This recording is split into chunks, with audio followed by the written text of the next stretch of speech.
তবুও বেলাল ছাড়েনি কালেমা, পড়ে লা ইলাহা ইল্লাল্লাহ। দেখো কেমন ঈমান এনেছে নবীর সাহাবারা, সে যুগের সাহাবারা। হযরত খাব্বাব এনেছে ঈমান কত কষ্ট করে, কাফেরেরা পাথর দিয়ে বুকে আঘাত করে। হযরত খাব্বাব এনেছে ঈমান কত কষ্ট করে, কাফেরেরা পাথর দিয়ে বুকে আঘাত করে। পিছন দিকে তাকালে পরে দেখা যায় বুকের সিনা। দেখো কেমন ঈমান এনেছে নবীর সাহাবারা, সে যুগের সাহাবারা। হযরত হানজালা এনেছে ঈমান কত কষ্ট করে, বিয়ের পরে প্রথম রাত্রে ছিল বাসর ঘরে। হযরত হানজালা এনেছে ঈমান কত কষ্ট করে, বিয়ের পরে প্রথম রাত্রে ছিল বাসর ঘরে। যুদ্ধের দামামা উঠল বেজে, হলো না গোসল করা। দেখো কেমন ঈমান এনেছে নবীর সাহাবারা, সে যুগের সাহাবারা। হযরত আলী নবীর জামাতা থাকেন কুফা শহরে, ইবাদত করব বলে গেল আল্লাহর ঘরে। হযরত আলী নবীর জামাতা থাকেন কুফা শহরে, ইবাদত করব বলে গেলেন আল্লাহর ঘরে। দেখো কেমন ঈমান এনেছে নবীর সাহাবারা, সে যুগের সাহাবারা। নবীর সাহাবারা, সে যুগের সাহাবারা। তোমার আয়টাকে ফালতু তুমি কাটিয়ে দিও না। দুনিয়ার জন্য তোমার যদি ফসল যদি কোন রকমের এই বছর কিছু হয়ে যায়, আল্লাহর পক্ষ থেকে যদি ক্ষতি হয়ে থাকে, তোমার চিন্তা আছে এই বছর কি করে আমি দিন আর রাত পার করব, বছরটা কি করে কাটবে। ব্যবসা যদি তোমার ভালো না হয়, তাহলে তোমার চোখ দিয়ে পানি আসে, চিন্তা দ্বারা তুমি হয়ে যাও, তোমার ভাবনাটা এইভাবে চলে আসে, কি আমার হলো রে, কি আমার হলো রে। তেমনি আমি আপনাকে বলছি, নবীজি বলছেন দুনিয়ার জন্য যদি তোমাদের চোখ দিয়ে পানি আসে, যদি তোমাদের দুনিয়ার কোন মুসিবতের জন্য ভাবনা চিন্তার মাধ্যম দিয়ে যদি তোমার দিনটা কাটে, আল্লাহ পাক রাসূল বলছেন শুনে রাখো, কোন মানুষ যদি দিনে আর রাতে কিংবা আপনার রাতের অন্ধকারে হোক দিনের আলোতে হোক না কেন, আল্লাহ পাক রাসূল বলছেন লা ইয়ালজুন নারা রাজুলুন বাকা মিন খাশিয়াতিল্লাহ, যেই ব্যক্তিটা আল্লাহর ভয়ে, যেই ব্যক্তিটা আল্লাহর ভয়ে কি করেছে, কেঁদেছে, চোখ দিয়ে পানি ঝরায়, এটা দুনিয়ার জন্য নয়, কোন চোর ডাকাত গুন্ডার জন্য নয়, আপনার জন্য কোন আপনার জন্য এই পুলিশ প্রশাসনের জন্য নয়। নবীজি আমার বলছেন যে ওই চোখ দিয়ে যে তার জল বয়ে আসে, কিসের জন্য বয়ে আসে, না তো আল্লাহর ভয়ে বয়ে আসে। তার চোখ দিয়ে যে জল আসে কিসের জন্য, না তো কবরের ভয়টার জন্য। তার চোখ দিয়ে জল আসে কিসের জন্য, না তো ওই জাহান্নামের আগুনের ভয়ের জন্য। নবীজি বলছেন অ্যাকচুয়ালি যদি ওই মানুষটার চোখ দিয়ে আল্লাহর ভয়ে যদি তার অশ্রু ঝরে যায়, নবীজি বলছেন ওই ব্যক্তিকে আল্লাহ কখনোই জাহান্নামে দিবে না। একবার জোরে বলুন সুবহানাল্লাহ। আমি আপনাকে এটাই বললাম, দুনিয়ার চিন্তা আর ভাবনা নিয়ে আমার দিন আর রাত কাটছে, তো আখিরাতের ভাবনাটা কেন নেই? কতদিন বাঁচবেন? আচ্ছা, আপনি এটা একটু স্বাভাবিক চিন্তা করুন যে সামান্য যদি সারা ভারতবর্ষে এটা এখন ভাইরাল আছে, কি কথা, যে আরে উত্তরপ্রদেশে এনআরসি শুরু হয়ে গিয়েছে, এমনকি বিহারও শুরু হয়ে গেছে। তো বিহার, উত্তরপ্রদেশ আর আপনার ঝাড়খণ্ডের মাটিতে কিংবা আরো কোন রাজ্যে শুরু হয়েছে, তো বাঙালির মানুষের কি টেনশন হচ্ছে না? হ্যাঁ না বলুন, একটু কথা বলুন না। হচ্ছে যে আল্লাহ আমাদের দিকে এরকম বালা চলে আসবে। আসামের মাটিতে ডিটেনশন ক্যাম্প তৈরি করা হয়েছে, বেশি বেশি মুসলমানদেরকে ঢুকিয়ে দেওয়া হচ্ছে। তাহলে ক্ষণিকের জন্য যদি আপনি আর আমি কাগজ নিয়ে ছুটাছুটি করি এখানে আর ওখানে, না ডকুমেন্টের নাম আমার ভুল আছে, সংশোধন করার জন্য রাত 12টা কোন কথা 2টা পর্যন্ত আপনি লাইন দিয়ে দাঁড়িয়ে আছেন, ঠিক করে দাও, নইলে কিন্তু চলে যেতে হবে বাংলাদেশ। বলুন, দুনিয়ার ভয়ের জন্য এটা করছি না, করি না? হ্যাঁ না বলুন না জি। নবীজি বলছেন, যদি আখিরাতের জন্য ব্যক্তিটা চোখ দিয়ে জল বইয়ে দেয়, আল্লাহ পাক রাসূল বলছেন ওই ব্যক্তিকে আল্লাহ জাহান্নামে দিবেন। একবার জোরে বলুন সুবহানাল্লাহ। জি, অত সোজা কথা নয়, অত সোজা কথা নেই। কেন? আপনি মরবেন, আমি মরবো, তারপর বুঝতে পারবো কি ভয়াবহ, কি অবস্থা, কি কঠিন। কেন? দেখেন, আপনাকে আমি বলছি, রাসূল বলছেন ঠিক যখন মালাকুল মউত আমার আর আপনার জানখানা যখন কবজ করে নিয়ে চলে যাবে, ভালো করে শুনবেন, আল্লাহ পাকের রাসূল বলছেন যখন ওই মাইয়াতটাকে সুন্দর করে গোসল দেওয়া হলো, কাফন পরিয়ে দেওয়া হলো, এবার যে তাকে কবরে শুইয়ে দেওয়া হবে, তারপরে সুন্দর করে তাকে পাটাতন দিয়ে তাকে যে মাটি দেওয়া হবে, মাটি ক্লিয়ার হয়ে যাবে, যার যেই দিকে বাড়ি সেই দিকে যখন সে রওনা দিয়ে দিবে, ভালো করে শুনবেন, আল্লাহ পাক রাসূল বলছেন একটা মানুষ যদি মরে যায়, তাহলে মরে যাওয়ার পর দুনিয়ার তার কোনো খেয়াল থাকে না, চিন্তা থাকে না, মরে যেতে গেলেই তার আখিরাত, কবর, হাসর সবকিছু তার ব্রেনে জেগে যায়। এখন আপনাকে আমি বলি, আল্লাহ পাক রাসূল বলছেন, আব্দুল্লাহ ইবনে উমর থেকে হাদিসটি বর্ণিত, নবীজি বলছেন তোমাদের মধ্যে কোনো ব্যক্তি যদি মারা যায়, তাহলে শুনে রাখো, সে যদি জান্নাতি হয়, তাকে কবরের ভিতরে 1টা 2টা করে 3টা প্রশ্ন করা হবে। এই 3টা প্রশ্নের জবাব যদি সঠিক তার হয়ে যায়, তাহলে এটা জেনে নিতে হবে যে সে আপনার কবরে পাস করে গেল, আখিরাতে তার টেনশন নাই, আখিরাতে তার কোনো চিন্তা নাই। নবীজি বলছেন, এরে আমার উম্মতেরা, আল্লাহর বান্দারা, তোমরা কান খুলে শোনো, ওই মাইয়াতটাকে যখনই কবরে রাখা হয়, কি করা হয়? আল্লাহ পাক রাসূল বলছেন, সে যদি জান্নাতি হয়, ইন কানা মিন আহলিল জান্নাতে ফামিন আহলিল জান্নাতে, ওই ব্যক্তিটা যদি জান্নাতি হয়, তাহলে তাকে সকাল এবং সন্ধ্যায় আকাশ থেকে ওই ব্যক্তিটাকে জান্নাত দেখানো হয়, সুখময় স্থানখানা দেখানো হয়, তার স্থায়ী স্থানটি সকাল সন্ধ্যা তার সামনে পেশ করা হয়। ওয়া ইন কানা মিন আহলিন নারে ফামিন আহলিন নারে, ওই ব্যক্তিটা যদি জাহান্নামী হয়, তাহলে কিন্তু তাকেও যেন সকাল সন্ধ্যা তার স্থায়ী স্থানটি দেখানো হয়। তার মানে যদি কবরের 3টি প্রশ্নের জবাব যদি আপনার দ্বারা হয়ে যায়, আপনি সঠিক যদি উত্তর দিতে পারেন, তাহলে আপনি কি করলেন, যে আপনি কবরে পাস করে গেলেন। তখন সকালে একবার, সন্ধ্যায় একবার, সকালে একবার, সন্ধ্যায় একবার, আপনার যেন ওই আকাশ থেকে আপনাকে সুখময় স্থানখানাটা দেখানো হয়। আর ফারিস্তার দ্বারা দিয়ে বলা হয়, এরে আল্লাহর খাঁটি বান্দা, এরে মহাজান্নাত গ্রামের আল্লাহর পবিত্র বান্দা, এরে আল্লাহর পবিত্র রূহু, কান খুলে শুনে নাও, তোমাকে বলছি, তুমি আল্লাহর ইবাদতে নাফরমানি করনি, আল্লাহর সাথে হটকারি করনি, আল্লাহর ইবাদতে করতে তোমার অস্বীকার হয়নি, তুমি বাধা সৃষ্টি করনি, কিংবা তুমি সঠিকভাবে আল্লাহর দ্বীনকে তুমি কায়েম করেছো, আল্লাহর দ্বীনকে তুমি সঠিকভাবে আদায় করেছো।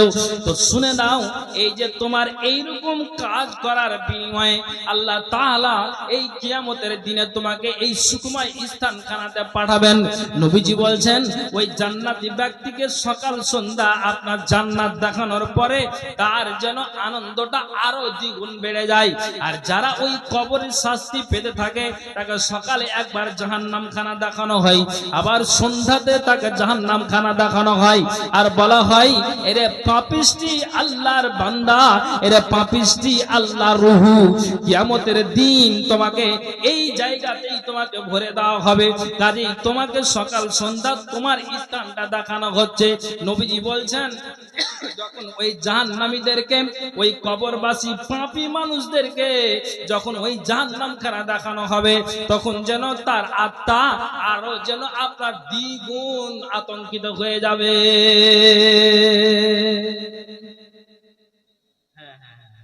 বুঝতে পারলেন? দ্বিগুণ আতঙ্কিত হয়ে যাবে। আল্লাহ এক তো আযাবে জ্বলছি পুড়ছি, সাপ বিচ্ছুর দংশন, কবরে আপনার দাও দাও করে আগুন জ্বলছে। আল্লাহ এই ইবাদতের নাফরমানি করার কারণে কিয়ামতের দিন আমাকে এই কঠিন জায়গাতে আবার শাস্তি পেতে হবে। সকাল সন্ধ্যা ওই ব্যক্তিকে, পাপী ব্যক্তিকে, নেককার ব্যক্তিকে এক কথায় নিজের স্থানগুলোকে দেখানো হয়। তো পাপীরা দেখে তারা যেন আরো আতঙ্কিত হয়ে যাবে।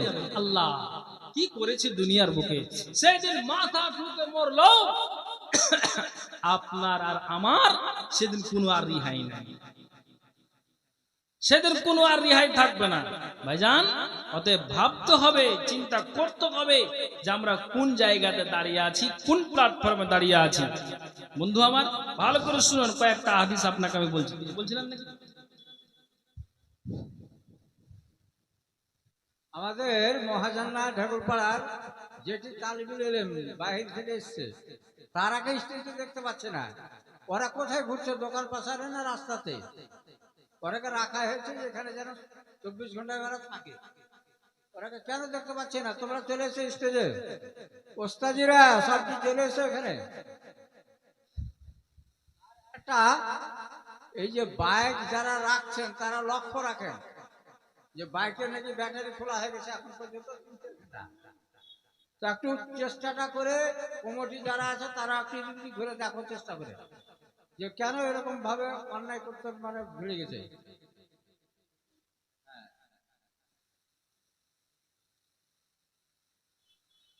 আচ্ছা চলুন ভাই, চলুন। অধৈর্য হওয়ার কারণে একটু ধৈর্য ধরুন।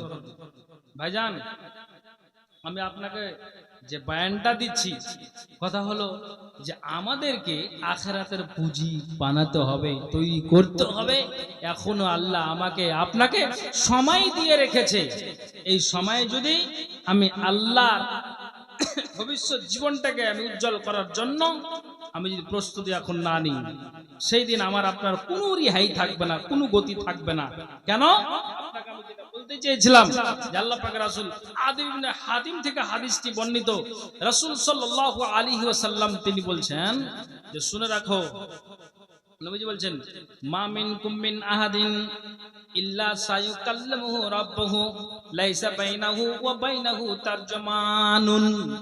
নবীজি বলছেন কিয়ামতের দিন আল্লাহ বান্দার সাথে কথা বলবে, তাদের মাঝখানে কোনো দোভাষী থাকবে না, কোনো পর্দা থাকবে না, কোনো আড়াল থাকবে না। আল্লাহ বান্দা কথা বলবেন। আমি আপনাকে বলছি, নবীজি বলছেন ওই ব্যক্তিটা আল্লাহর বান্দা যখন সে তার নিজের ডান দিকে তাকাবে তখন দেখবে ফায়ানজুরু আইমানা মিনহু ফালা ইয়ারা ইল্লা মা কাদ্দামা, পূর্বে যা আমল করেছে আমল ব্যতীত ওই ব্যক্তিটা আর কিছু দেখতে পাবে না।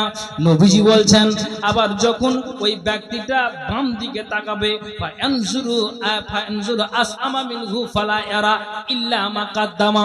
নবীজি বলছেন যখন ওই ব্যক্তিটা ডান দিকে তাকাবে তখন তার পূর্বে পাঠানো আমল ব্যতীত আর কিছু দেখতে পাবে না। আবার বাম দিকে তাকিয়েও তার পূর্বে পাঠানো আমল ব্যতীত আর কিছু দেখতে পাবে না। তারপরে আল্লাহ পাক রাসূল বলছেন যখন সেই ব্যক্তিটা সামনের দিকে নজর দিবে, সামনের দিকে নজর দিতে গেলেও তার নজরে জাহান্নামের আগুন ছাড়া আর কিছু দেখতে পাবে না। কাজী নবীজি বলছেন যে শুনে রাখো, তোমরাকে জানিয়ে দেওয়া হচ্ছে ডান দিকে তাকাবে পূর্বে পাঠানো আমল, বাম দিকে তাকাবে পূর্বে পাঠানো আমল, সামনে তাকাবে জাহান্নামের আগুন। তো আল্লাহ পাক রাসূল বলছেন তাই তোমাদেরকে বলা হচ্ছে ওয়ালাউ বিশিক্কি তামারাতিন, খেজুরের টুকরার বিনিময় হলো তোমরা জাহান্নাম থেকে তোমাদের আত্মরক্ষার চেষ্টা করো, তোমাদের রূহকে তোমরা বাঁচার চেষ্টা করো। কেন? কত কঠিন জায়গা, কত ভয়াবহ জায়গা, আল্লাহু আকবার।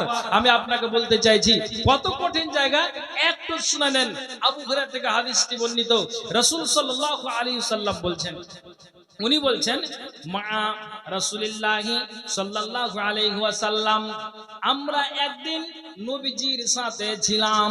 আবু হুরায়রা বলছেন নবীজির সাথে ছিলাম, ইজসামিআ ওয়াজবাতান, হঠাৎ করে উপর থেকে কোন একটা পতনের শব্দ শুনতে পেয়ে নবীজি বললেন সাহাবীরা শোনো, এতে একটা আওয়াজ হলো, এটা কিসের আওয়াজ হলো তোমরা কি এটা বলতে পারবে? তোমরা কি এটা জানতে পারবে? তোমরা কি বুঝতে পারলে এটা কিসের একটা আওয়াজ হলো? তখন সাহাবীরা একবার বললেন কুল্লা আল্লাহু ওয়া রাসূলুহু আ'লাম, আল্লাহ পাক রাসূল গো এটা কিসের শব্দ হলো, এটা কিসের আওয়াজ হলো? নবীজি গো এটা কিসের শব্দ, এটা কিসের আওয়াজ? আল্লাহ এবং আল্লাহ রাসূল ভালো জানেন, আমরা বলতে পারবো না। মেয়ে ছেলেরা একটু সেটে সেটে দিকে বসো, জায়গা পাঠতে গেল বোঝা গেল। হ্যাঁ, তোমরা ছিটিয়ে ছাটিয়ে না থেকে বসে বসো। হ্যাঁ, আগা দিকে একটু চেপে বসো। মা বোন আপনাদেরকে বলছি যে জায়গা হয়তো শর্ট হয়েছে, কিংবা আপনারা হয়তো অনেকে এসেছেন তো জায়গা ওই জন্য হচ্ছে না, তো পিছনের যে মা বোনেরা যারা এসেছেন ওনাদেরকে একটু সুযোগ দেন বসা, একটু সুযোগ দেন। মা বোন আপনারা সামনে এগিয়ে চলে আসুন, ছড়িয়ে ছিটিয়ে বসে আছেন, গচ্ছিত হয়ে বসুন, আদবের সিস্টেমে বসুন, আর পিছনের মা বোনদের একটু বসার সুযোগ করে দিন, কিন্তু আপনারা এলোমেলো হয়ে বসে বিশৃঙ্খলা করবেন না। সুবহানাল্লাহ। চলুন আপনাকে কি বলতে চাইছি, আল্লাহ পাকের রাসূল বলছেন না, সাহাবীরা নবীজি বললেন আচ্ছা বলো তো এটা একটা কিসের শব্দ হলো, কিসের একটা আওয়াজ হলো, এটা কি তোমরা বলতে পারবে? তখন সাহাবীরা সবাই বলছেন কুল্লা আল্লাহু ওয়া রাসূলুহু আ'লাম, আল্লাহ পাক রাসূল এই আওয়াজটা যে কিসের হলো তো এটা আল্লাহ এবং আল্লাহ রাসূল ভালো জানেন, আমরা এই ব্যাপারে বলতে পারবো না। তখন নবীজি বলছেন কালা হাজা হাজারুন, আল্লাহ পাক রাসূল বললেন সাহাবীরা শোনো, এটা হলো একটা পাথর, যেটা একটা আওয়াজ হয়েছে। নবীজি বলছেন এটা হলো একটা পাথর, মুনজু সাবঈনা খারিফান, যে পাথরটাকে আল্লাহ তাআলা 70 বছর আগে জাহান্নাম খানাতে নিক্ষেপ করেছিল। সুবহানাল্লাহ। কান খুলে শুনবেন, আমি আপনাকে শুরুতেই একটা কথা বলেছি, নবীজি নামাজ পড়ছেন, আল্লাহর ভয়ে তার পেট থেকে শশা শব্দ বের হয়। নবীজি দৈনিক তিনি আখিরাতের হিসাব যেন সহজ হয় তার জন্য ওই দোয়াটা তিনি পাঠ করতেন। সুবহানাল্লাহ। তাহলে আমি আপনাকে এই কথাগুলি থেকে এটাই বোঝাতে চাইছি কত একটা কঠিন আপনার জায়গা হবে, হাসরের দিনটা কত একটা কঠিন হবে। আল্লাহ পাক রাসূল বলছেন সাবধান সাহাবীরা সাবধান, তোমরা কান খুলে শুনে নাও, এটা একটা পাথর যেটা তোমরা আওয়াজ পেয়েছো, এটা 70 বছর আগে আল্লাহ তাআলা জাহান্নামে নিক্ষেপ করেছেন। নবীজি বলছেন শুনে রাখো, 70 বছর আগে একটা পাথরকে জাহান্নাম খানাতে নিক্ষেপ করা হয়েছে। আল্লাহ পাক রাসূল বলছেন যে ওই পাথরটাই 70 বছর পরে, 70 বছর পরে ওই জাহান্নামের তলায় গিয়ে পৌঁছেছে। ফাসামিতুম ওয়াজবাতাহা, তাই তোমরা এরকম পাথরের আওয়াজ শুনতে পেয়েছো। একবার জোরে বলুন সুবহানাল্লাহ, আল্লাহু আকবার। সাহাবীরা আতঙ্ক হলেন, চিন্তায় চিন্তিত হলেন, নবীজি গো আপনি বলেন তো এত একটা কঠিন জায়গা, এত একটা ভয়াবহ জায়গা, এত একটা বিশাল জায়গা, কঠিন জায়গা। এই জায়গাতে যদি আমাদের আমলটা ঠিক না হয়, তাহলে আল্লাহ তাআলা ওই জঘন্যতম জায়গাতে, গভীর স্থল জায়গাতে আল্লাহ তাআলা আমাদেরকে ঘুরে দিবেন। নবীজি গো, আপনি বলেন তো সুবহানাল্লাহ। এ আমার দাদারা, এ আমার বাবারা, কান খুলে শুনবেন। আমি আপনাকে বুঝাতে চাইছি, এই হাদিসটা শোনার পরে সাহাবীরা সবাই আতঙ্ক হয়ে গিয়েছিলেন। আল্লাহু আকবার, কত না কঠিন একটা জায়গা, কত না একটা আল্লাহ একটা কঠিন ভয়াবহ জায়গা। মুসলমান, কতবার ভাবি, কতবার চিন্তা করি, আপনি জুমাতে বক্তব্য আধা ঘন্টা করে শুনেন, জালসাতে 1.5 ঘন্টা 2 ঘন্টা করে 3টা 4টার বক্তাকে আপনি শুনে রাতটাকে আপনি অতিবাহিত করে দিন। তারপরও ওই মানুষটাকে দেখা যায় ফজরের সময় মসজিদে হাজির নাই। তাহলে একবার যদি হাদিসটা সাহাবীরা শোনার পরে তাদের যদি অন্তরটা কেঁপে যায়, তাহলে আপনি দিন আর রাত আপনি কোরআন এবং হাদিসের আলোচনা শুনে আপনার মনটা কেন গলে যায় না? আপনার মনটা কেন আলাদা হয়ে যায়? আল্লাহর দিকে আপনার কেন মনটা আসে না? আপনি বলেন তো, এই কঠিন জায়গা শোনার পরও আপনার ঈমান কেন তাজা নয়? আল্লাহু আকবার। ভাবুন, দুনিয়া ছেড়ে সবাইকে আমাদেরকে যেতে হবে। আল্লাহ পাক রাসূল বলছেন, এটা একটা কঠিন জায়গা। কিন্তু আরো আশ্চর্যজনক কি কথা, নোমান ইবনে বাশীর থেকে হাদিসটি বর্ণিত, উনি বলছেন যে সামি'তু রাসূলুল্লাহ সাল্লাল্লাহু আলাইহি ওয়াসাল্লাম, আমি নবীজির মুখ থেকে বলতে শুনেছি। বলছি, কি বলতে শুনেছো? ইয়াকুলু ইন্না আহওয়ানা আহলিন নারে আযাবাই ইয়াউমাল কিয়ামাতে লা রাজুলি ইউজাউ ফি আকমাসে কাদামাইহি জামরাতানি আগলি মিনহুমা দিমাগুহু। পৃথিবীর মানুষরে, সামি'তু রাসূলুল্লাহ সাল্লাল্লাহু আলাইহি ওয়াসাল্লাম, নোমান ইবনে বাশীর বলছেন, নবীজি হাদিসটাকে বর্ণনা করছেন, আর আমি নবীজির মুখ থেকে কথাটাকে শুনতে পেলাম। তিনি এই হাদিসের ব্যাখ্যা দিচ্ছেন, আর আমরা যেন ওই নবীজির কথাটাকে যেন শুনতে পেলাম। নবীজি বলছেন, কিয়ামতের দিনে সবচাইতে লঘুতর শাস্তি প্রাপ্ত ব্যক্তির শাস্তি হবে এটাই। তার মানে সবচাইতে নিম্ন শ্রেণীর আযাব হবে কোন ব্যক্তির?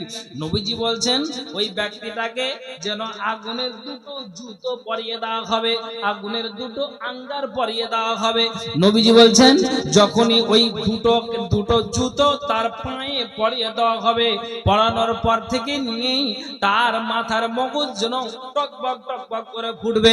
কিয়ামতের দিনে ওই ব্যক্তিটা চিন্তা করবে, আল্লাহ, যতগুলি মানুষকে হাসরের ময়দানে আল্লাহ জাহান্নামে তুমি ভরে দিয়েছো, আল্লাহ কাউকে তুমি ঝুলন্ত অবস্থাতে রেখেছো, আল্লাহ কাউকে গভীর জাহান্নাম খানাতে আল্লাহ নিক্ষেপ করে দিয়েছো, আল্লাহ গো, দেখতে পাচ্ছি যে কত রকম আও মাও চিৎকার করে জাহান্নাম খানাতে আপনার কাঁদছে আর বলছে, নবীজি আল্লাহ গো, কিন্তু আমার চাইতে কঠিন আযাব আল্লাহ কোন মানুষকে দেওয়া হয়নি। কেননা একটা মানুষকে কিয়ামতের দিনে জুতো, আগুনের জুতো পরিয়ে দেওয়ার পরে তার মাথার মগজটা টকবক টকবক করে ফুটবে। তো নবীজি বলছেন যে এটাই হলো কিয়ামতের দিন সবচাইতে নিম্ন আযাব, সবচাইতে ছোট আযাব। এটার চাইতে কিয়ামতের দিন আর ছোট আযাব হবে না। একবার জোরে বলুন সুবহানাল্লাহ। ব্যক্তিটা কি বলছেন, যে আল্লাহ, মনে হয় আমার চাইতে কঠিন আযাব কাউকে দেওয়া হয়নি। কিন্তু নবীজি বলছেন, না, সবচাইতে নিম্ন আযাবটা ওই ব্যক্তিটাকেই দেওয়া হয়েছে। কেন আপনাকে বলছি, জাহান্নামে জ্বলছে আর তারা হাত দুটোকে আকাশের দিকে উঁচু করে দিয়েছে, ওই যারা ওই জাহান্নামের গভীরে আছে। কি বলছেন জানেন? ভালো করে শুনবেন। আল্লাহ, যা করেছি করেছি, সামান্য যদি এই প্রখর তাপে মায়েরা যদি রান্না করে কিংবা রান্না করে, তো ওই চুলার পাশে বসে থাকতে গেলে মায়েদের শরীর দিয়ে ঘামটা বেরিয়ে যায়। কেন বেরিয়ে যায়? যে এক তো তাপ, চৈত্র মাসের তাপ, এক তো আগুনের তাপ, সুবহানাল্লাহ। এই আগুনের তাপে যদি মায়েদের আপনার কি হয়, ঘামটা বেরিয়ে যায়, সুবহানাল্লাহ, ওই ব্যক্তিরা আপনার ওই জাহান্নামে দাও দাও করে জ্বলছে। আর তারপর দুটো হাতকে আকাশের দিকে উঁচু করে দেওয়া হয়েছে, আর বলছেন মাবুদ আল্লাহ, কি এত বড় একটা অন্যায় আমাদের দ্বারা হয়েছে। মাবুদ গো, দুনিয়াতে আমরা ফাজলামি করেছি, আল্লাহ তোমার ইবাদতে হটকারী করেছি। আল্লাহ গো, আমরা নামাজের ধার ধারেনি, রোজার ধার ধারেনি, যাকাত আদায় করিনি, ধন সম্পদ আল্লাহ দিয়েছিলে। আল্লাহ গো, মসজিদের জালসা হয়েছিল মহাজান্নাতে, আল্লাহ গো দান চেয়েছিল, যখনই বক্তা বললো তখনই উঠে আমরা চলে গিয়েছিলাম। এই তো মানুষের ঈমান, এই তো মানুষের দুর্বল ঈমান। আল্লাহ এখন সবকিছু আমার চোখের সামনে ভেসে আসছে, আল্লাহ আমার সবকিছু আমার সামনে ভেসে আছে। আল্লাহ গো, আকাশের দিকে দুটো হাত আল্লাহ উঁচু করে দিয়েছি। আল্লাহ এই জন্য আল্লাহ হাতকে উঁচু করে দিয়েছি, এই তাপ বরদাস্ত করতে পারি না। আল্লাহ সুবহানাল্লাহ, যেই ফসল হোক না কেন আল্লাহ, তুমি যেমন ওই আকাশ থেকে বৃষ্টি বর্ষণ করে দিয়ে তুমি মানুষের ফসলকে আল্লাহ তুমি জিন্দা করে দাও, জীবিত করে দাও। আল্লাহ গো, এই জন্য আমিও আল্লাহ, এই যতজন আমরা এখানে আছি, দুটো হাত যা আকাশের দিকে আছে আল্লাহ, তোমার কাছে দাবি, তোমার কাছে অ্যাপ্লিকেশন, তোমার কাছে দরখাস্ত। আল্লাহ এই তাপ বরদাস্ত করতে পারি না আল্লাহ, এই তাপ সহ্য করা যায় না আল্লাহ, যেভাবে হোক না কেন আল্লাহ তুমি এই আগুনকে ঠান্ডা করে দাও। আল্লাহ এই আপনার মহাজান্নার গ্রামে আল্লাহ দানের কথা বলেছে, নামাজের কথা বলেছে, যাকাতের কথা বলেছে, মসজিদের আলোচনা হয়েছে। আল্লাহ গো, কবরের কথা বলেছে, জাহান্নামের কথা বলেছে, জান্নাতের কথা বলেছে। সব কিছুকে আল্লাহ ত্যাগ করে দিয়ে আল্লাহ গো, আমি নিজে একটা তাকাব্বর ঘমান ফাকার করে চলেছি, জানের পারবা দেইনি, মানুষকে মানুষ মনে করেনি। আল্লাহ এখন বুঝতে পারছি এটা একটা কত কঠিন জায়গা। আল্লাহ এ আল্লাহ, এই যে দুটো হাত যা আকাশের দিকে উঁচু হয়েছে আল্লাহ, যেইভাবে হোক না কেন তুমি আকাশ থেকে আল্লাহ তুমি পানি বর্ষণ করে দিয়ে ওই জাহান্নামের আগুনটাকে আল্লাহ তুমি ঠান্ডা করে দাও। আর ইতিহাস বলে যে আল্লাহ তাআলা ওই দিন জাহান্নামীদের দরখাস্ততে আকাশের দিকে আপনার কালো মেঘ হয়ে, যেমন আমরা আকাশের দিকে বর্ষাকালে তাকালে কেমন আপনার আকাশটা আপনার জন্য ওই মেঘে কালো হয়ে যায়, তেমনি যেন ওই আকাশটা পুরো আল্লাহর কাছে দরখাস্ত করার কারণে বিনিময়ে ওই আকাশটা যেন পুরো আপনার জন্য কি হয়ে যাবে, আপনার কালো হয়ে যাবে। এরা একটু আনন্দ পাবে। আল্লাহ সত্যি আমরা যে দরখাস্ত জানিয়েছি, তোমার কাছে অ্যাপ্লিকেশন জানিয়েছি, সত্যি আল্লাহ তুমি এখন আকাশ থেকে এখন তুমি পানি বর্ষণ করে আমাদেরকে আল্লাহ তুমি ঠান্ডা করবে। না না না, তারা যে এইভাবে কাঁদে আর চিৎকার করে, তা আবার যেন ওই আকাশ থেকে আল্লাহ তাআলা ওই তাপ বা আপনার আগুনের উপরে আগুন আল্লাহ আবার বর্ষণ করে দিবেন, কিন্তু আল্লাহ আমাকে আর আপনাকে কোনদিন রেহাই দেবে না।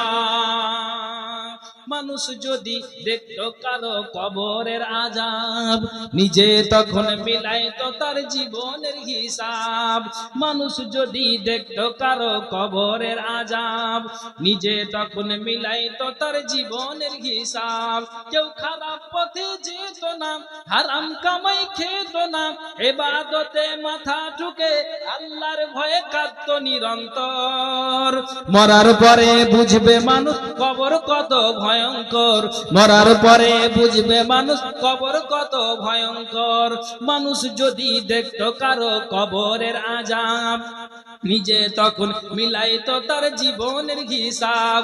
কেউ খারাপ পথে যেত না, হারাম কামাই খেত না, ইবাদতে মাথা ঠুকে আল্লাহর ভয়ে কাঁদতো নিরন্তর।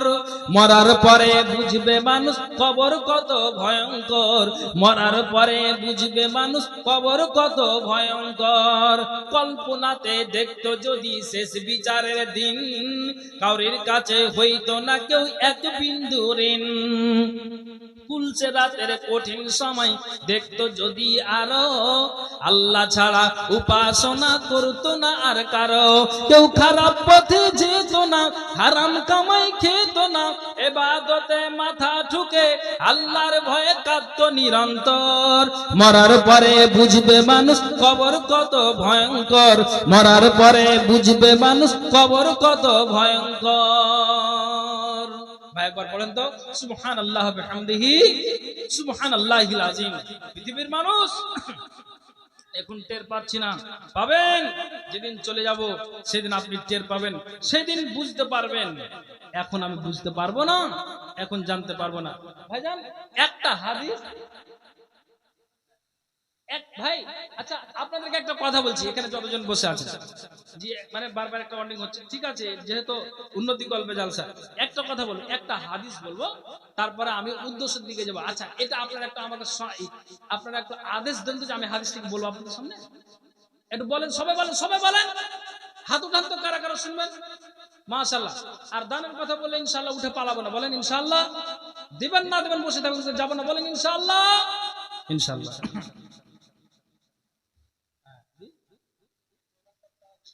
হ্যাঁ হ্যাঁ, আরেকজন প্রধান বক্তা আছেন ভাইজান। এবার আমি আপনাকে বলছি, একটু একটু একটু শুনে নেন, কেউ যেন আমরা উঠে না যাই। আবু সাঈদ খুদরি থেকে হাদিসটি বর্ণিত, রাসূল সাল্লাল্লাহু আলাইহি ওয়াসাল্লাম বলছেন যে যখন জান্নাতীরা জান্নাতে চলে যাবে আর জাহান্নামীরা জাহান্নামে চলে যাবে, তো ইউজাউ ফিল মাউতি কাআন্নাহু কাবসুন আমলাহুন ফায়ুকাফা আলা সুরি বাইনাল জান্নাতি ওয়ান নার। তো মরণকে সাদা কালো মিশ্রিত একটা ভেড়ার আকৃতিতে জান্নাত এবং জাহান্নামের এক প্রাচীরের উপরে তাকে রাখা হবে। কাকে রাখা হবে বললাম? মৃত্যুকে। ভাষাটা বুঝতে পারেননি? যখন জান্নাতীরা জান্নাতে চলে যাবে আর জাহান্নামীরা জাহান্নামে চলে যাবে, তখন ঠিক ওই জান্নাত আর জাহান্নামের মাঝখানে আপনার সাদা কালো মিশ্রিত ভেড়ার আকৃতিতে এই যে মরণ, এই মরণটাকে হাজির করা হবে। ভালো করে শুনবেন, কাকে হাজির করা হবে ভাই?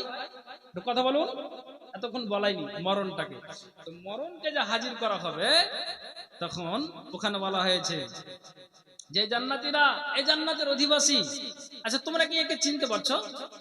হাদিসে এসে ফায়ানজুরুনা, তারা সবাই নজর দিবে, দেখবে, দেখার পরে ওয়াকুলুনা, হ্যাঁ কি হাজা নাম, হ্যাঁ আমরা জানতে পারছি, কি করছি, কি বলতো বলতো, যে হাজাল মাউত, এটা হচ্ছে আমাদের মরণ।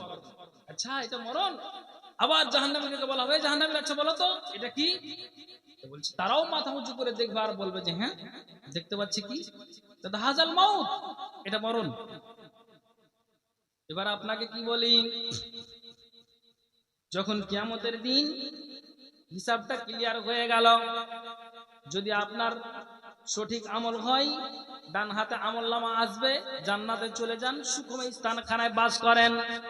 আর যদি আমার আমলটা বেঠিক হয়, তাহলে কিন্তু আমার আমলনামাটা বাম হাতে আসবে আর আমাকে লাল ঘরে অর্থাৎ জাহান্নামে যেতে হবে।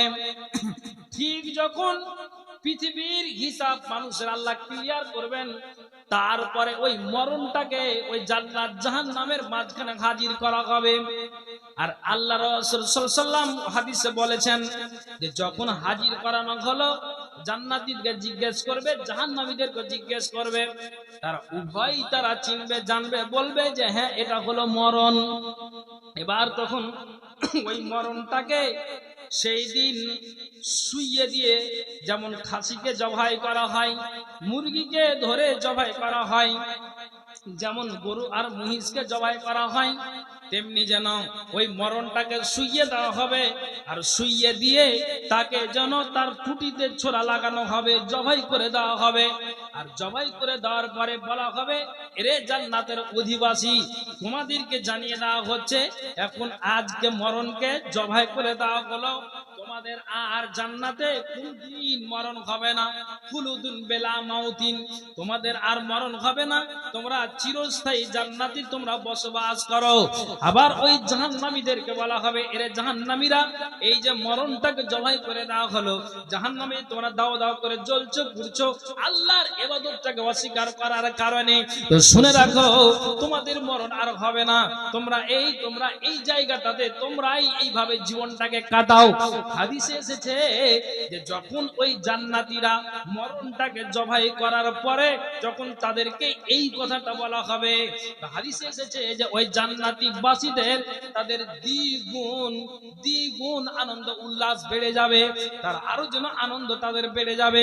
আর যারা জাহান্নামে চলে গিয়েছে, এত কষ্ট ভুগছে, যখন জানবে দেখতে পাবে আর আমাদের এখানে মরণ হবে না, তখন জাহান্নামীরা যেন আর আতঙ্কগ্রস্ত হয়ে যাবে। এই হবে দুর্দশা। অতএব আখিরাতের পুঁজি করে আমাদেরকে যেতে হবে বন্ধু।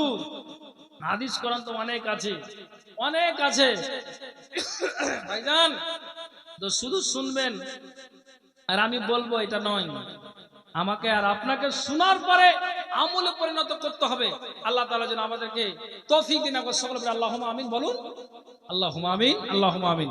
তো ভাইজান আমি সোজা কথা বলছি, আমি লম্বা কথাতে যাই না। আমি আপনাকে বলতে চাইছি, যদি আমি আল্লাহর ইবাদতে হটকারি করি তাহলে এইরকম আমাদের স্থান অর্থাৎ জাহান্নামে যেতে হবে। আর যদি আল্লাহর ইবাদত যদি মনোযোগী দিয়ে বিধিবিধানকে মেনে আখিরাত যদি আমি পাড়ি দিই তাহলে সুখম স্থান আমাদের জান্নাত রয়েছে। এবার আপনাকে আল্লাহ জ্ঞান বিবেক বুদ্ধি দিয়েছে, আপনার ব্যাপার, আমি আপনাকে আর বেশি বলতে পারবো না। অনেক কিছু হাদিস আছে, অনেক কিছু বলার আছে, শুধু আপনাদের বলবার আপনারা শুনবেন সেটা নয়। আমি আপনাকে বলছি এই জাহান্নাম থেকে বাঁচার জন্য এখানে যতজন আছেন মা বোন বাবা ভাই সকলেই, কারা আমরা রাজি আছি যে জাহান্নামে আমরা যাব না? এই অন্তরস্থল থেকে বলেন তো বুকে হাত দিয়ে যে হ্যাঁ মাওলানা এত কষ্টের জায়গাতে যেতে চাই না। তো কারা কারা যেতে চাই না একটু হাতটা উঁচু করেন তো দেখি, লিল্লাহি তাকবীর। কারা কারা আমরা জাহান্নামে যেতে চাই না একটু হাতটা উঁচু করি। আরে এই বাকি 10-12 জন এরা জাহান্নামে যাবে? বলছে আমরা ইনশাআল্লাহ জাহান্নামে যেতে চাই না। তাহলে যখন যেতে চাই না তো তার কাজ আমাদেরকে করে যেতে হবে। অতএব আল্লাহর ইবাদতে আমরা হটকারী না করে আমাদের ইবাদতের প্রতি মনোযোগী হতে হবে, তাহলে আমরা পরিত্রাণ নচেত নই। বন্ধু আমার, প্রতিদিন এখন জালসা শুনবেন। এই যে জালসা শুরু হলো, প্রত্যেক রাত আপনারা জালসা শুনবেন। আপনি না গেলে আপনার ভাই দাদা আর কেউ যাবে, ঠিক আছে? আমি আপনাদেরকে বলছি, যারা আপনারা এখানে আছেন, আমি আপনাদেরকে বলবো, যারা আমরা জাহান্নামে যেতে চাই না, আমি আপনাদেরকে বলবো আপনাদের মধ্য থেকে 5টা জনকে আমি স্পেশালি ভাবে আমি আল্লাহর কাছে খাস করে দোয়া রাখবো, আল্লাহ এরা জাহান্নামে যেতে চাই না, সত্যি আমিও যেতে চাই না, আল্লাহ আমাদেরকে তুমি বাঁচাও। মা বোনদেরকে বলবো যে মা বোনের আগে, যেহেতু মা বোনেরা সামনে আছেন, আপনারা শুনতে পাচ্ছেন, আমি আপনাদেরকে বলবো আমি 5 জনকে স্পেশালি ভাবে চাইছি। কোন আল্লাহর এমন খাঁটি বান্দা আছেন যে হ্যাঁ মাওলানা সত্যি এই কঠিন ভয়াবহ জায়গাতে যেতে চাই না, আমাদেরকে আখিরাতের পুঁজি করতে হবে, আমাদের আখিরাতের ভবিষ্যৎ জীবনটা উজ্জ্বল করার জন্য আমাদের এখনই তৈরি হয়ে যেতে হবে। আমি আপনাদের বলছি মাত্র 5টা কলম, এখন যদি আপনার সম্ভব না হয় কাল সকালেই আপনি দিবেন, 2-4 দিন পরে দিবেন। কেমন আল্লাহর বান্দা আছেন, নামাজ আল্লাহ তাআলা আমাদের প্রতি 5 ওয়াক্ত ফরজ করেছেন। কোন আল্লাহর খাঁটি বান্দা আছেন যে আমি 1000টা টাকা এই মসজিদের জন্য দিব শুধু জাহান্নাম থেকে বাঁচার জন্য? কে আছেন বলেন তো দেখি, যে মাওলানা আমি দিচ্ছি 4 দিন পরে কিংবা কাল সকালে কিংবা এখন আমি নগদ দিয়ে দিচ্ছি? কোন আল্লাহর বান্দা আছেন কি বলুন? কেমন আল্লাহর বান্দা আছেন যে আমরা এই ভয়াবহ জায়গাতে যাব না? মাশাআল্লাহ, আলহামদুলিল্লাহ। মাহাজান্না গ্রামে বাড়ি আমার ভাই, মাহাজান্না গ্রামের 1000 টাকা দিয়েছেন, একটা সিমেন্টের বস্তা, আর আমি 4টা কলম চাইছি 1000-এর। কে আছেন বলেন তো দেখি? মাশাআল্লাহ, 2000 টাকা হলো, আর 3টা কলম চাইছি, আর 3টা কলম। জাহান্নাম থেকে যারা আমরা বাঁচতে চাই, খুব কঠিন জায়গা। কে আছেন বলুন? আল্লাহর রাস্তা বলুন, কোন আল্লাহর খাঁটি বান্দা আছেন? ভাই শুধু শুনবেন আর আপনারা দিবেন না, এটা কেমন কথা? একটু দিলটাকে একটু অন্তর থেকে ভাবুন যে হ্যাঁ বলনা কি কথাগুলো বললেন। আচ্ছা আপনারা বলেন, আমি কি আপনাদেরকে কোনো বাজে ফালতু কথা এতক্ষণ বলতে বলেছি? ভালো আছেন? আচ্ছা আচ্ছা, ঠিক আছে। আমার ভাই পরিচিত মানুষ, উনি আরো দিতে পারবেন আমি ভালো করে জানি, উনার ব্যাপারে আমার ভালো একটা অভিজ্ঞতা আছে। মাশাআল্লাহ। তো উনি 10 বস্তা সিমেন্ট 1000 টাকা, 3 কলম হলো, আর 2টা কলম 1000। বলুন কে আছেন বলুন, একটু আল্লাহর রাস্তা বলুন, কোন আল্লাহর বান্দা আছেন? আমি দিচ্ছি, বলুন। আর 2টা কলম ভাই, আখিরাতটাকে ভাবুন, আখিরাতের পুঁজি তৈরি করুন। আল্লাহ কি ভয়াবহ, যে দিনটা 50,000 বছরের একটা দিন হবে। হে আল্লাহ, ওই দিন কাউরির টাকনু পর্যন্ত, হাদিসে স্পষ্ট এসেছে, কাউরির হাঁটু পর্যন্ত, কাউরির কোমর পর্যন্ত, কাউরির বুক পর্যন্ত, কাউরির গলা পর্যন্ত, কাউরির নাকের ডগা পর্যন্ত আপনার ঘামে তারা হাবুডুবু খাবে। ভাইজান, অতএব আমি আপনাদেরকে বলছি, একটু আল্লাহর রাস্তা বলুন যে আমি দিচ্ছি। ভাই, আরেকজন বক্তা আছেন, উনার মুখ থেকে আপনারা আশা করি মূল্যবান কথা শুনতে পাবেন। বলুন, বলুন, একটু আল্লাহর রাস্তা বলুন। আমি আর 2টা কলম চেয়েছি।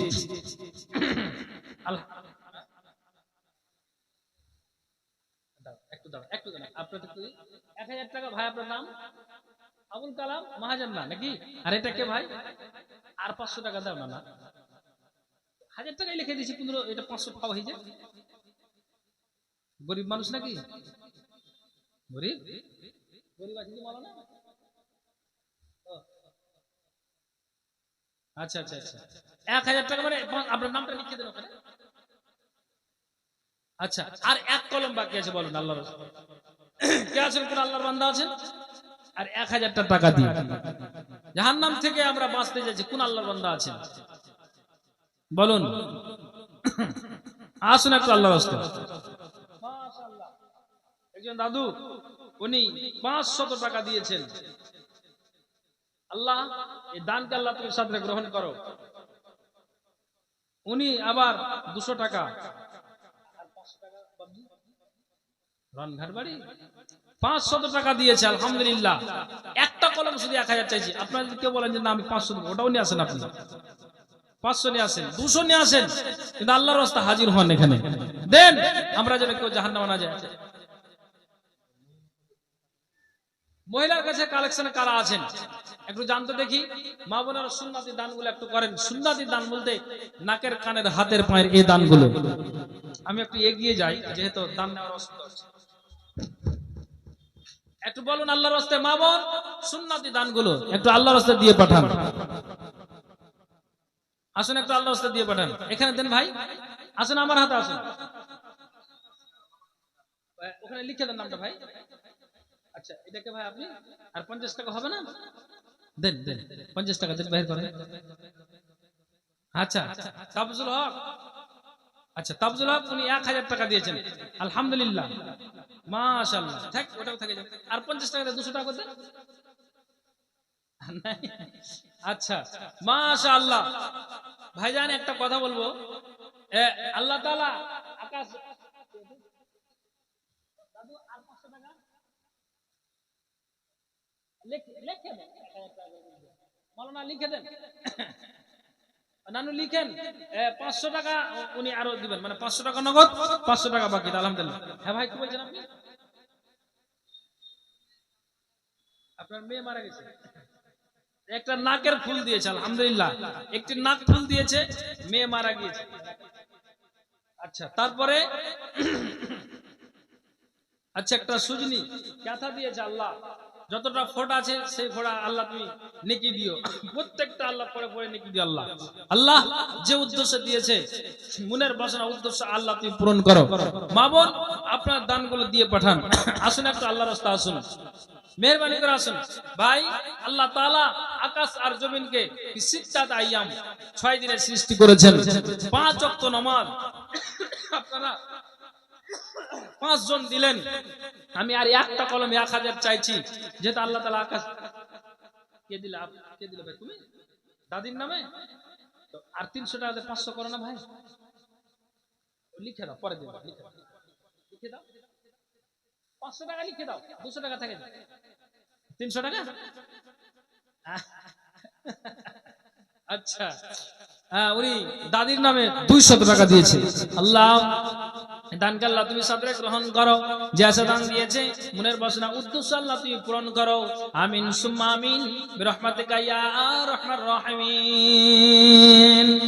মাশাআল্লাহ। উনি 200 টাকা দাদির নামে, আরো দিয়েছে 1000 টাকা বাবার নামে, কেউ মেয়ের নামে, কেউ স্বামীর নামে, কেউ আপনার বিবির নামে, এই করে করে আল্লাহ দান দিয়েছে। আল্লাহ তুমি সকলের দানকে আল্লাহ তুমি সামনে গ্রহণ করো। আল্লাহ যদি আমি আমার ব্রেন থেকে নামগুলো ভুলে যেয়ে থাকি, কিন্তু আল্লাহ তোমার খাতায় নাম জমা আছে। আল্লাহ তুমি এই দানের বিনিময়ে তাদেরকে আল্লাহ তুমি কি করিও, শেফা দান করিও। হে আল্লাহ তুমি দুনিয়া ও আখিরাতে, দুনিয়ার আল্লাহ তুমি বালা মুসিবত থেকে আল্লাহ বাঁচাও, কিয়ামতের দিন আল্লাহ তাদের নসিবে জান্নাত দিও।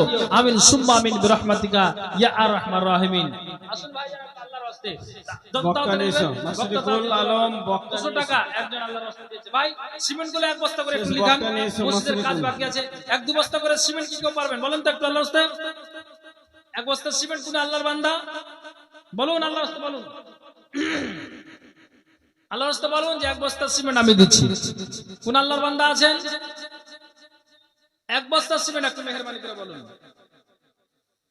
একটু মেহেরবানি করে বলুন যে আমি দিচ্ছি। বেশি নয়, 1 বস্তা সিমেন্ট।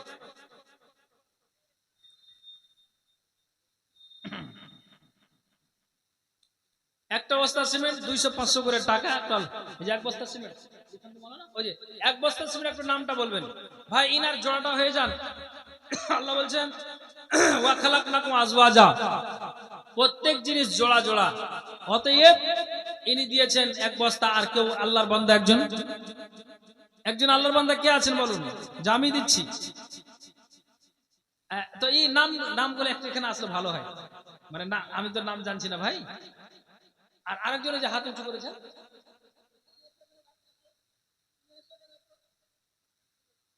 আসেন আপনি এখানে আসেন ভাই। মুস্তাফা মাজান আসেন। 500-200 1 বস্তা 2 বস্তা করে সিমেন্ট গুলো আল্লাহর রাস্তায় তাড়াতাড়ি করে আসুন। মা বোনদের দানটা যে পেলাম না, কি ব্যাপার গো? আসেন এদিকে আসেন, মুসাফা করে। আপনার চেহারা দেখে বুঝতে পারবেন সেই যে আপনি 10-12 বস্তা দিতে পারবেন, সত্যি পারবেন। কিন্তু আপনি 2 বস্তা, আপনি তো 2 বস্তা মানে ইচ্ছেই বললেন, আমি কিছু বলতে পাবো না। বাপ মসজিদের ব্যাপারে আচ্ছা, আর 1 বস্তাটা দেন, 3 বস্তা করেন বাবজি, 3 বস্তা করেন। হ্যাঁ হ্যাঁ 3 বস্তা করেন। আচ্ছা আপনি আসুন, তাড়াতাড়ি আসুন ভাইজান। আর কেউ আছেন কি যে আমি 1 বস্তা দিব? বলে তাড়াতাড়ি আসুন। 500, 200, 100, 1000 করে করে দান বললে আসেন। মা বোন, একটি নাকের ফুল পেয়েছি। প্রধান বক্তা আছেন নুরুল ইসলাম রাহিমি সাহেব, খুব পরিচিত মানুষ এবং মানে বক্তার জগতে আমাদের থেকে বহু সিনিয়র। উনি বহু সিনিয়র। জি, উনি যখন বক্তৃতার জগতে থাকেন তখন আমরা মাদ্রাসায় মানে লেখাপড়া শুরু করলাম আর। তো যা হোক, তো উনার মুখ থেকে খুব সুন্দর কোরআন এবং হাদিসের আলোচনা শুনতে পাবেন। আমরা সকলে উনাকে চিনি জানি। তো আপনার দানের পর্বটা সেরে নেন, তারপরে উনি আসবেন। উনার মুখ থেকে আপনারা আশা করি কিছু কথা শুনতে পাবেন। আমি আপনাদের বলছি যে একটু আল্লাহর রাস্তায় আসুন, এসে বলুন যে আমি দিচ্ছি। ভাই 1টা বস্তা সিমেন্ট কোন আল্লাহর বান্দা আছে যে আমি দিচ্ছি? আসুন ভাই, আল্লাহর রাস্তায় আসুন। জি, একটু মেহেরবানি করে বলুন যে আমি দিচ্ছি। মা বোন আপনাদের জানতে যে আসছে না, কি ব্যাপার? হ্যাঁ, যারা কালেকশন করছেন আমি সে ভাইদেরকে বলবো যে অবশ্যই আপনারা মা বোনদের কাছ থেকে কালেকশনটা একটু তাড়াতাড়ি করে নিয়ে আসুন। এটা মানে আপনাদেরকে খুব জোরালো ভাবে বলছি, মা বোনদেরকে বলছি, সুন্নতি দানগুলো দেওয়ার চেষ্টা করুন। আর টাকা যতটা আপনি পারবেন আপনি সেই আপনার সাধ্য মতো আল্লাহর রাস্তায় আপনি দান করেন।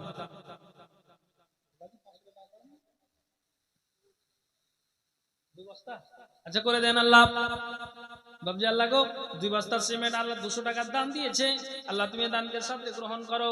যে আশা দান দিয়েছে মনের বাসনা উদ্দেশ্য আল্লাহ তুমি গ্রহণ করো। বলবি উজির হোসেন উনি 2 বস্তা সিমেন্ট আল্লাহ দান দিয়েছে।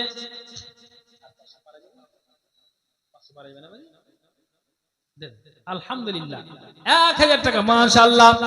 বাবা মা মারা গিয়েছে, বাবা ও মায়ের জন্য আল্লাহ দোয়া চেয়েছে, 1000 টাকা আল্লাহ দান দিল। 500 মা 500 বাবার জন্য আল্লাহ কবরে চলে গিয়েছে। সামান্য মোবাইলের মাধ্যম দিয়ে সারা বিশ্বের খবর পাওয়া যায়, সারা পৃথিবীর খবর পাওয়া যায়, কিন্তু পাশে মা ঘুমিয়ে আছে, বাবা ঘুমিয়ে আছে, আত্মীয় স্বজন ঘুমিয়ে আছে, স্বামী চলে গিয়েছে, বিবি চলে গিয়েছে। আল্লাহ গো, এই ব্যক্তিদের এই সমাপ্ত পাশে কবর যে আল্লাহ আছে, কবরে রেখে দেওয়া আছে। আল্লাহ এই কবরের খবরটা নেওয়া যায় না। আল্লাহ তুমি মাইয়াতের জন্য, মৃত্যুর জন্য সবচেয়ে মূল্যবান হলো দান করা। আল্লাহ সত্যি মাকে আর বাপকে বলে স্মরণ হয়েছে, 1000 টাকা আল্লাহ দান দিয়েছে। আল্লাহ তুমি সে মা আর বাবা যদি কোনো কবরে আযাবে গ্রেফতার থাকে কোনো গুনহার কারণে, তাহলে আল্লাহ এই দানের বিনিময়ে মা ও বাবার আল্লাহ তুমি কবরে আযাবটাকে সরিয়ে দাও। আমিন সুম্মা আমিন বিরহমাতিকা ইয়া আরহামার রাহিমিন। আচ্ছা কে? ও আচ্ছা, বেনামিতে আলহামদুলিল্লাহ ফোন পে উনি 1000 টাকা দিয়েছেন। আল্লাহ দানকে আল্লাহ তুমি সাদরে গ্রহণ করো। যা দান দিয়েছে মনের বাসনা উদ্দেশ্য আল্লাহ তুমি পূরণ করো। আমিন সুম্মা আমিন বিরহমাতিকা ইয়া আরহামার রাহিমিন। আসুন আসুন একটা আল্লাহর রাস্তা আসুন। আব্দুল মুকিমের মাতা নাকি? ও আর বড় মা আব্দুল মুকিমের বড় আম্মার লাগো 500 টাকা আল্লাহ দান দিয়েছে। দানকে আল্লাহ তুমি সাথে গ্রহণ করো। যে আছে দান দিয়েছে মনের বাসনা উদ্দেশ্য আল্লাহ তুমি পূরণ করো। আমিন সুম্মা আমিন বিরহমাতিকা ইয়া আরহামার রাহিমিন। উমর ফারুক মাশাআল্লাহ উনিও দিয়েছেন 1000 টাকা দান। দান অনুপাতে আল্লাহ নেকি জন পান।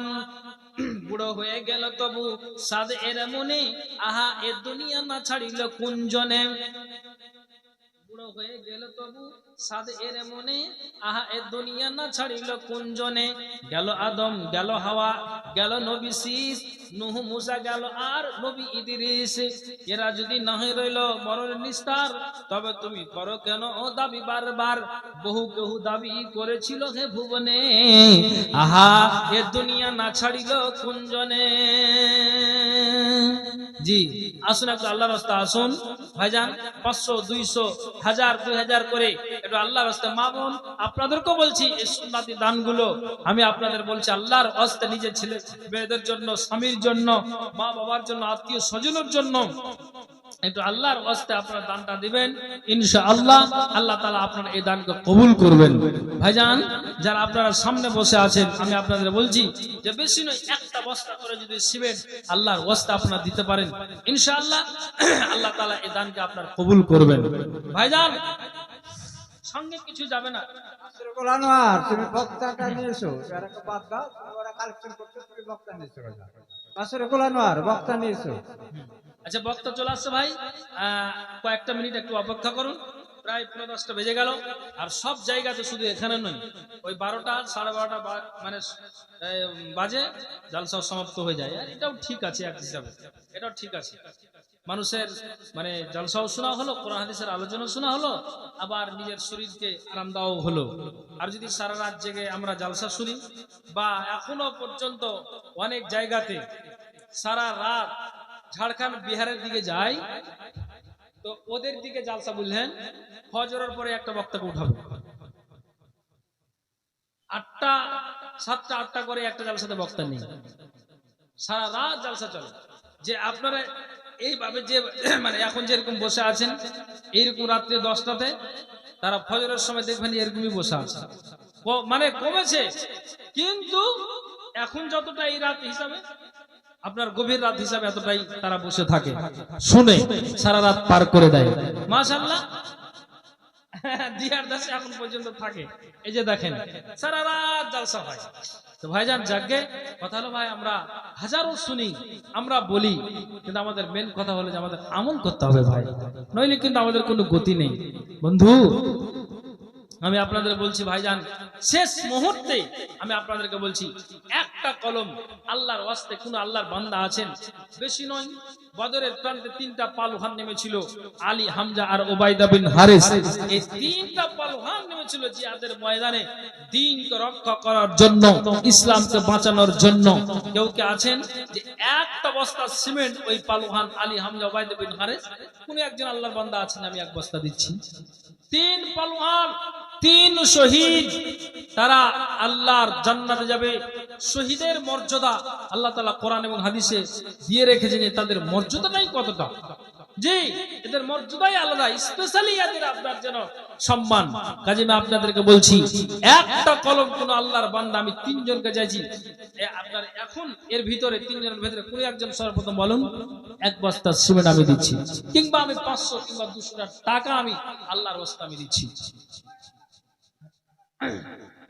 মাশাআল্লাহ, হুমায়ুন আলী 200 টাকা এবং আপনার সাথে এক বস্তা সিমেন্ট আল্লাহ দান দিয়েছে। আল্লাহ এই দানকে তুমি সাথে গ্রহণ করো। যে আশা দান দিয়েছে মনের বাসনা উদ্দেশ্য আল্লাহ তুমি পূরণ করো। যে আশা দান দিয়েছে আল্লাহ গো আমি জানি না, কিন্তু আল্লাহ তুমি মনের বাসনা উদ্দেশ্য জানো। আল্লাহ সকলের দানকে তুমি সাথে গ্রহণ করে নাও। হে আল্লাহ, যারা নিজের আল্লাহ গো ওই গুনাহকে ঝরানোর জন্য, যারা কবরে চলে গিয়েছে তাদের জন্য, আল্লাহ গো এই আখিরাতে উজ্জ্বল করার জন্য আল্লাহ দান দিচ্ছে, এই দানকে আল্লাহ তুমি সাদরে গ্রহণ করে নাও।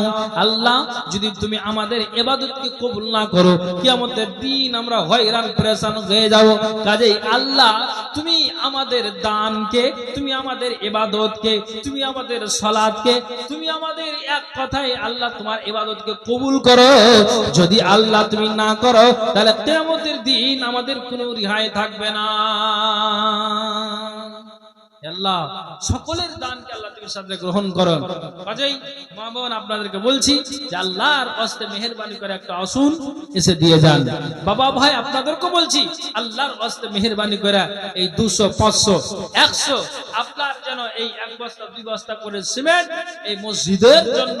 জি, এর আগে আমার পূর্বের একজন মাওলানার মুখ থেকে আপনাদের সুপরিচিত, আপনাদেরই গ্রামের, আপনাদেরই এলাকার আপনারা শুনতে পেলেন যে মসজিদের সেক্রেটারি, মসজিদের সভাপতি, ক্যাশিয়ার কে হবে আল্লাহ তাআলা এটাও কোরআনে দিয়েছেন। মসজিদ বানাবে কারা, মসজিদ আবাদ করবে কারা, আল্লাহ তাআলা সত্যি এটাও কোরআনে দিয়েছেন। 2 বস্তা সিমেন্ট আপনার নামটা লিখে দেন আর 200 টাকা আল্লাহ আপনার সলিড বডি আর আপনি আর দোয়া করে দিয়েছি। শুনেন আমার কথা কিছু রাখেন না, 5 বস্তা করেন তো পারবেন না? আচ্ছা 1 বস্তা বাড়িয়ে দেন, 3 বস্তা করেন।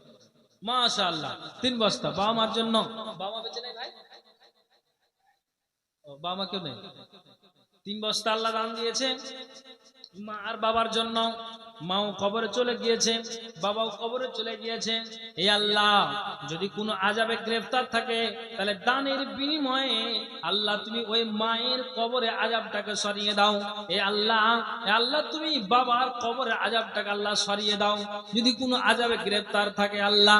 কেন না নবীজি বলে দিয়েছেন সুসন্তান যদি রেখে যায় আর ওই সন্তান যদি মায়ের জন্য দোয়া করে, বাবার জন্য দোয়া করে, তো মরে যাওয়ার পর সমস্ত আমল বন্ধ হতে গেলেও 3খানা আমল তখন অব্যাহত থাকে, তার মানে জারি থাকে, কবরে ওই আমল আপনার চলতে থাকে। তার ভিতরে যদি কোনো মা আর বাবা সুসন্তান ছেড়ে দেয়, ভালো নেককার বান্দা নেককার ব্যক্তি ছেড়ে দেয়, নেককার সন্তান ছেড়ে দেয়, সৎ ছেলে ছেড়ে দেয়, তাহলে রাসূল বলছেন যে ওই ব্যক্তি যদি ওই আল্লাহর ওই বান্দা অর্থাৎ ওই মায়ের বাবার সন্তান যদি মায়ের জন্য দোয়া করে, বাবার জন্য দোয়া করে, নবীজি বলছেন ওই দোয়াটা কবরে যেন আপনার পৌঁছিতে থাকে। যেহেতু মা এবং বাবা সুসন্তান পৃথিবীর মাটিতে ছেড়ে গিয়েছে, আল্লাহ মাইয়াতের জন্য সবচেয়ে মূল্যবান হলো দান। আল্লাহ এই সুসন্তান মায়ের জন্য আল্লাহ 3 বস্তা সিমেন্ট দিয়েছে। আল্লাহ গো যদি কোনো আযাবে গ্রেফতার থাকে আল্লাহ তুমি কবরের আযাবটাকে আল্লাহ সরিয়ে দিও। আল্লাহ তুমি গুনাহ আল্লাহ তাদের মাফ করে দিও। আল্লাহ ছেলে মা আর বাবার কিয়ামতের দিন সাক্ষাৎ করায়ো। আল্লাহ এই সুসন্তানকে কিয়ামতের দিন মায়ের সঙ্গে সাক্ষাৎ করায়ো। হে আল্লাহ তাদের জন্য আখিরাতের দিন আল্লাহ তুমি এই ছেলেকে মাকে আল্লাহ তুমি জান্নাতে প্রবেশ করায়ো, আল্লাহ সাক্ষাৎ করায়ো। মাশাআল্লাহ। আরেকজন 200 টাকা আল্লাহ দান দিয়েছে, এই দান আল্লাহ তুমি সাদরে গ্রহণ করো। যে আছে দান দিয়েছেন মনের বাসনা উদ্দেশ্য আল্লাহ তুমি পূরণ করো। আমিন সুম্মা আমিন বিরহমাতিকা ইয়া আরহামার রাহিমিন। যে আসুন মায়েরা, বোনেরা, বাবা ভাইরা, একটু আল্লাহর রাস্তা আসুন, এসে মেহেরবানি করে এই মসজিদের জন্য, কেননা নবী সাল্লাল্লাহু আলাইহি সাল্লাম হাদিসের ভিতরে বলেছেন, এই মসজিদ কারা আবাদ করবে, কারা বানাবে? নবীজি বলছেন কালাব। হ্যাঁ বলেন। শরীফুল ইসলাম খোপাকাটি 5 বস্তা সিমেন্ট দিয়েছে, মাশাআল্লাহ। আল্লাহ তুমি এই দানকে সাদরে গ্রহণ করো। 5 বস্তা সিমেন্ট শরীফুল ভাই আমার খোপাকাটি থেকে এসে আল্লাহ দিয়েছে। আচ্ছা আচ্ছা, এই গ্রামের জামাই শরীফুল ভাই খোপাকাটি বাড়ি, আল্লাহ 5 বস্তা সিমেন্ট দিয়েছে এই মসজিদের জন্য। আল্লাহ তুমি এই দানকে সাদরে গ্রহণ করো। মসজিদের ওই সোনার আজান, চল্লা মাঝে চল, দুঃখে পাবি সান্ত্বনা, তুই বক্ষে পাবি বল রে, ওরে চল্লা মাঝে চল। মসজিদের ওই সোনার আজান, চল্লা মাঝে চল, দুঃখে পাবি সান্ত্বনা, তুই বক্ষে পাবি বল রে, ওরে চল্লা মাঝে চল। ময়লা মাটি লাগলো যতর, ময়লা মাটি লাগলো যতর, দেহ মনের মাঝে সাপ হতে সব দাঁড়াইবি যখন যাই নামাজে, ওরে যোগা তুই করবি যদি আখিরাতের ফল, ওরে চল নামাজে চল। মসজিদের ওই সোনারে আজান, চল নামাজে চল, দুঃখে পাবি সান্ত্বনা, তুই বক্ষে পাবি বল রে, ওরে চল নামাজে চল। হাজার কামের বাহানাতে, হাজার কামের বাহানাতে নামাজ করলি কাজা, খাজনা তার দিলি না তুই দিন দুনিয়ার রাজা। দিনে 5 বার করবি যদি আখিরাতের ফল, ওরে চল নামাজে চল। মসজিদের সোনারে আজান, চল নামাজে চল, দুঃখে পাবি সান্ত্বনা, তুই বক্ষে পাবি বল রে, ওরে চল নামাজে চল। ভাইজান, যারা মা ও বোনদের কাছে কালেকশন এখন পর্যন্ত আছেন, কালেকশনটা নিয়ে আসেন, বা হয়তো পরেই নিয়ে আসবেন, কিন্তু কালেকশনটা করেন। আর আপনাদেরকে বলছি, যেহেতু এটা মসজিদের উন্নতি কল্পে জালসা, আপনারা এই মসজিদকে সাহায্য করুন। নবীজি বলছেন কালা মাম্মানা মসজিদান লিআযকুরাল্লাহ ফিহা বুনিয়া লাহু বাইতান ফিল জান্নাহ। নবী বলছেন যেই ব্যক্তি আল্লাহর মসজিদ, আল্লাহর ঘর, আলাউদ্দিনের স্ত্রী 500 টাকা আল্লাহ দান দিয়েছে, এই দানকে আল্লাহ তুমি গ্রহণ করো। যে আছে দান দিয়েছে, মনের বাসনা উদ্দেশ্যকে আল্লাহ তুমি পূরণ করো। হে আল্লাহ, আমি জানি না তার নিয়ত, তার উদ্দেশ্য, কিন্তু আল্লাহ তুমি জানো। ইন্নাহু আলিমুম বিজাতিস সুদূর, তুমি অন্তর্যামী। আল্লাহ তুমি সারা বিশ্বের খবর রাখনেওয়ালা। আল্লাহ যে উদ্দেশ্য দিয়েছে, মনের বাসনা উদ্দেশ্যকে আল্লাহ তুমি পূরণ করো। তো নবীজি কি বলছেন, যেই ব্যক্তি কি করবে আল্লাহর ইবাদতের জন্য, জিকির আজকারের জন্য কি করবে, নিজের হালাল টাকা দিয়ে, পবিত্র টাকা দিয়ে মসজিদ বানিয়ে দিতে পারবে। রাসূল সাল্লাল্লাহু আলাইহি সাল্লাম বললেন, কিয়ামতের দিন আল্লাহ তাআলা তার জন্য জান্নাতে একটি ঘর বানিয়ে দিবেন। একবার জোরে বলুন সুবহানাল্লাহ। এই কথাগুলো, এই হাদিসগুলো আমরা অহরহ শুনি, বা আমরা শুনে থাকি, আর আমরা আলেম সমাজ বলি। ভাইজান, শুধু বললেই হয় না, পিছনে আমার ভাইজান চলে এসেছেন, আপনারা ওনার কাছ থেকে জ্ঞান গর্ব আলোচনা শুনতে পাবেন, এটা আশা করা যায়। আমি আর লম্বা করছি না, আপনারা যথেষ্ট দিয়েছেন, আরো কিছু টাকা দান খায়রাত আর কিছু আপনারা দিবেন পরবর্তী বক্তার হাতে, এটা আশা করছি যে না, আমরা শেষ বক্তার হাতে কিছু দিয়ে আমরা জালসাটার সভাটাকে আমরা সমাপ্ত করব। এটা আলহামদুলিল্লাহ একটা খুব ভালো নিয়ত নিয়ে আপনারা বসে আছেন। কাজেই আমি আর লম্বা করছি না, আমি যে কথা আপনাদেরকে বললাম, আল্লাহ তাআলা যেন আমাদের সকলকে নিহতর পূর্বে ভবিষ্যৎ জীবনটাকে উজ্জ্বল করার জন্য আমরা যেন আল্লাহর ইবাদতে মনোযোগী হয়ে কবরের আল্লাহ যেন আমাদের আযাব থেকে বাঁচান। সকলে বলি আল্লাহুম্মা আমিন। হে আল্লাহ, তুমি আমাদের কঠিন ভয়াবহ জাহান্নাম থেকে আমাদেরকে আল্লাহ তুমি বাঁচিয়ে দিও। আল্লাহ তুমি 5 ওয়াক্ত নামাজ পড়ার তৌফিক দিও। হে আল্লাহ, সঠিক ভাবে যেন তোমার ইবাদত করে আল্লাহ যেন আমরা এই দুনিয়া থেকে বিদায় নিতে পারি। মরার সময় শেষ মুহূর্তে আল্লাহ তুমি কালেমার তৌফিক দিও। একবার সকলে বলি আল্লাহুম্মা আমিন। ভাই ভালো থাকেন, সুখে থাকেন, আমি লম্বা করছি না, এই বলে আমি আমার বক্তব্য ইতি করছি। আসসালামু আলাইকুম ওয়া রাহমাতুল্লাহি ওয়া বারাকাতুহু।